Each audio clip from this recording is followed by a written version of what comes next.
Welcome back to another video. And in today's video, we're going to be building a small form factor computer for an automotive shop. So let's go over the parts. We'll be building in a fractal ridge small form factor case. So we're going to need a lot of parts that are small and can fit into that. So first on our list is going to be our ASRock B650 motherboard.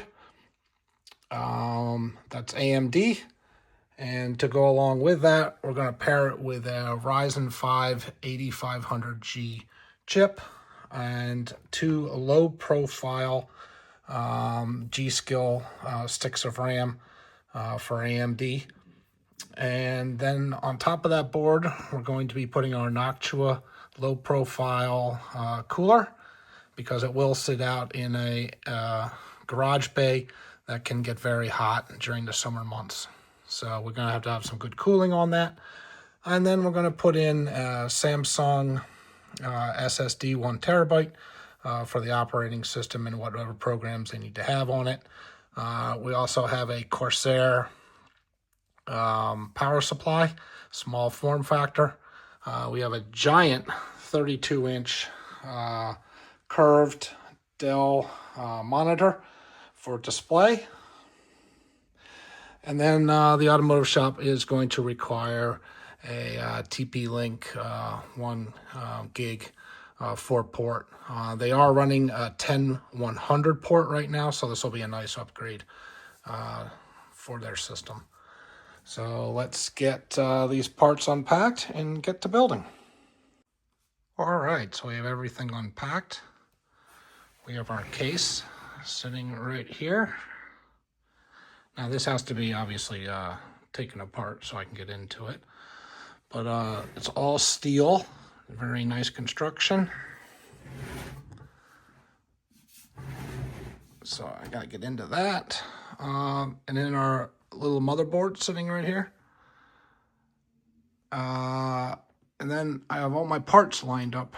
So we have this small form factor power supply, super small. After dealing with regular size power supplies on all my other builds, never quite built a small form factor, so this thing is really cute and it's tiny.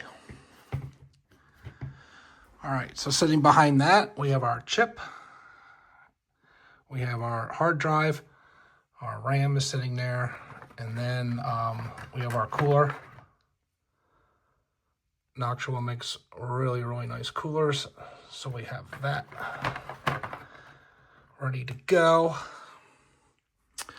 And then our user guide for our case, because we're going to need to strip off the sides and remove some of the hardware on the inside so that we can mount all of our parts. So let's get that taken apart and proceed on with our motherboard install. All right, I managed to get the power supply in. You are going to have to remove the bottom piece, which is this right here. That comes off fairly easy with 4 screws, and then it pops off. The one thing you need to watch out about is that they act like in the manual that this piece that holds the power supply in just kind of pops out.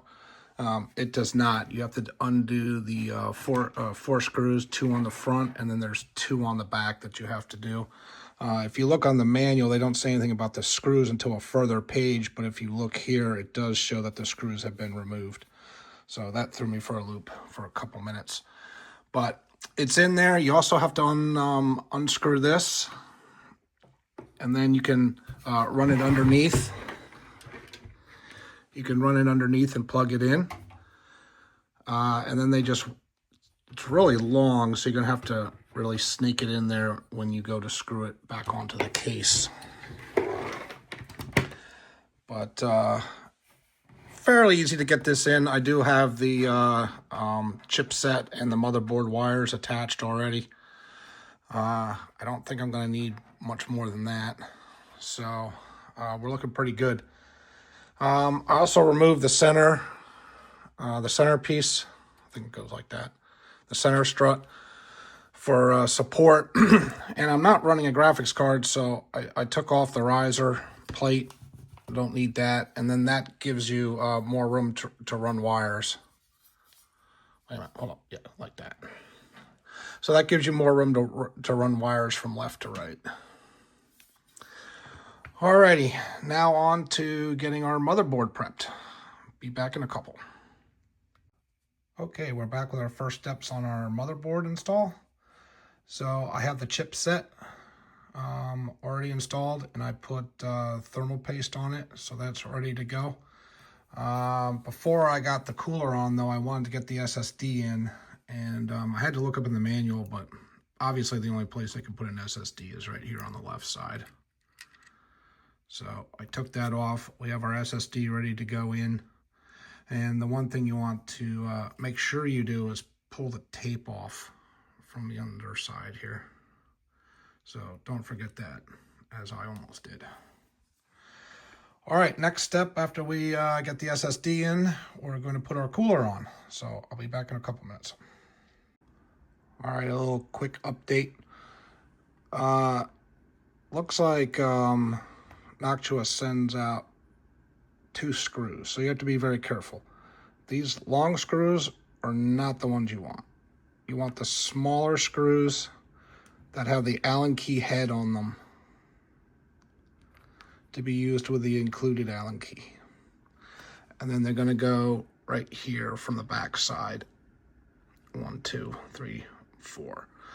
Now on this motherboard, they have a little bit of foam that comes in the packing, and I use that sort of just to put on the back, so when you stand the board up on its side, all 4 of these things don't come popping back out and then drop onto your table. So I use that as like a little shield to hold all 4 of these in. Obviously I have to put this one in, the demo one in still, but yeah, they're including these other screws. Must be for another fan or something, but don't use those. So now we're going to install this cute little heatsink, and I'll be right back after I get that installed. All right, couple things to go over when putting this on. First thing, I had it off a little bit to the side, and I had to actually remove it to realign it, and I noticed that the chipset had very poor coverage of thermal paste.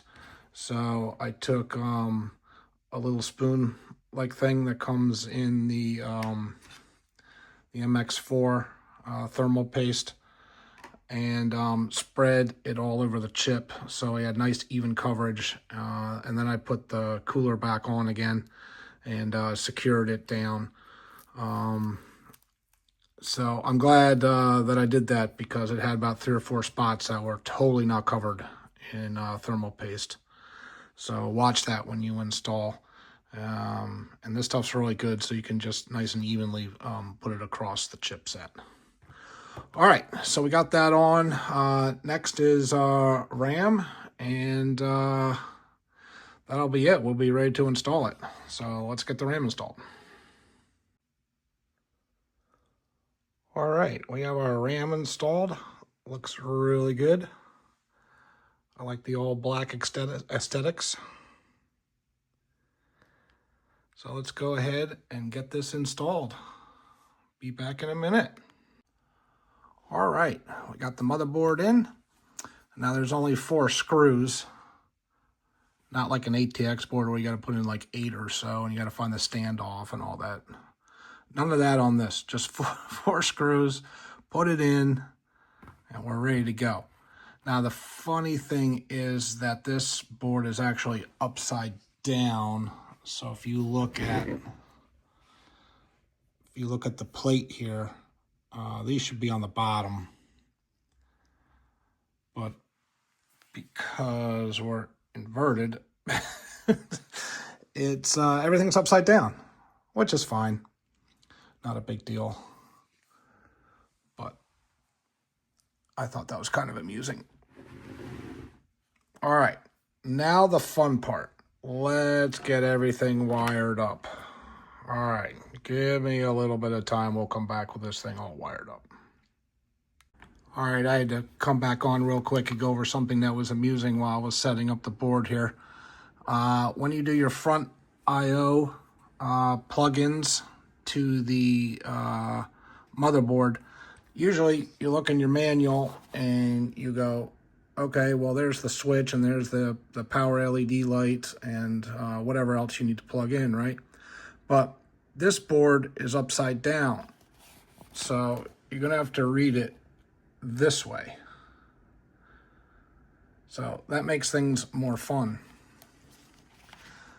So hopefully that'll work. I put them in where they're supposed to be, hopefully, and we'll find out shortly when we go to boot the system.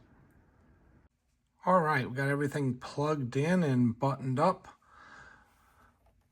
The one thing that's a little concerning is the power supply cable. Now, remember, this is a patch cable. It's, goes into the power supply and then it comes here and then screws onto the case. And then you have to screw in, you have to plug in the cable that comes with the power supply into here. There is quite the amount of extra in there, and I didn't like the way it kinked, so I allowed it to sort of go up here and make like a nice lazy loop rather than being jammed up against some of the other wires. But we have everything cable managed. This thing is going to be living in an auto body shop, so there's going to be a lot of dust probably flying through here. Trying to keep everything away from the fan because I know the fan's going to pull in a lot of dust, and then these are going to expel a lot in the hot days. This thing is not living in air conditioning or anything, so hopefully it'll do well over time. But yeah, we have our Wi-Fi installed on our upside down plate. The shop does have Wi-Fi and does have a hard line, so we can use one or the other or both, or have one for backup. Not a big deal there. All right, let's get everything, the sides put on, and see if we can get an OS on this and get a boot going. Be right back. All right, looks like we're all together here. I'd just like to go over some mistakes I made. One, I forgot to put on the base, the foot. So I took the bottom piece off and attached that. You want to attach it with the fractal up front, the fractal logo up front. And then I put it back on, and I was going to go for a first start.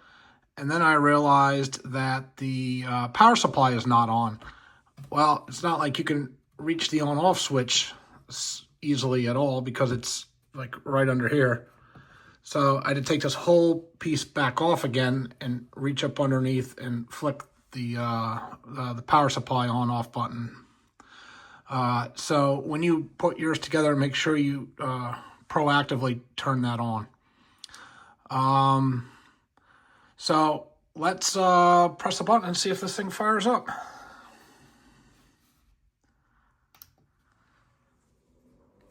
All right, got 4 fans running. And they are running fast. Oh, I forgot to turn my monitor on. Let's see if we get into a BIOS.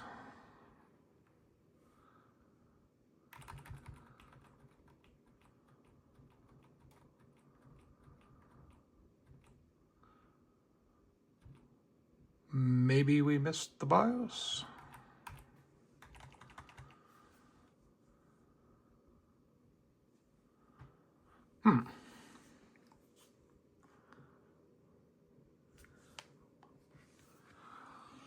Got a blinky blink on the front. All right, let's turn that off.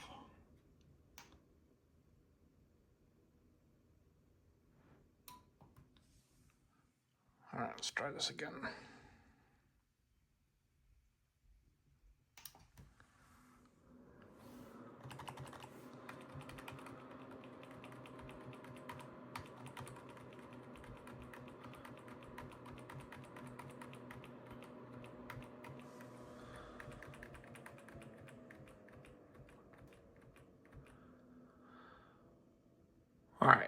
We're not getting a signal to the monitor. All right, we know everything fires up. I just gotta troubleshoot the boot sequence. I've never had an ASRock motherboard, so I'm not even. Oh, whoa! Stand by. Hold on. We are in. I spoke too soon. Nice. Okay, so we got 32 gigs of memory showing. Ryzen 8500G.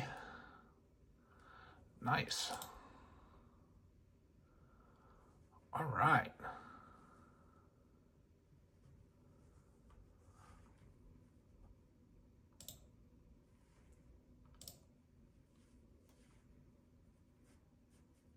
All right.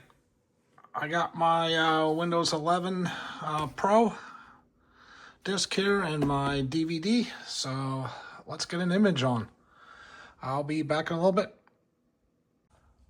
We are back. It's been a couple days now. We have our operating system installed. We have all security patches updated, all drivers updated from ASRock and from Ryzen. So we're looking pretty good. We were waiting for Amazon basic speakers to arrive. They are here. They sound pretty good.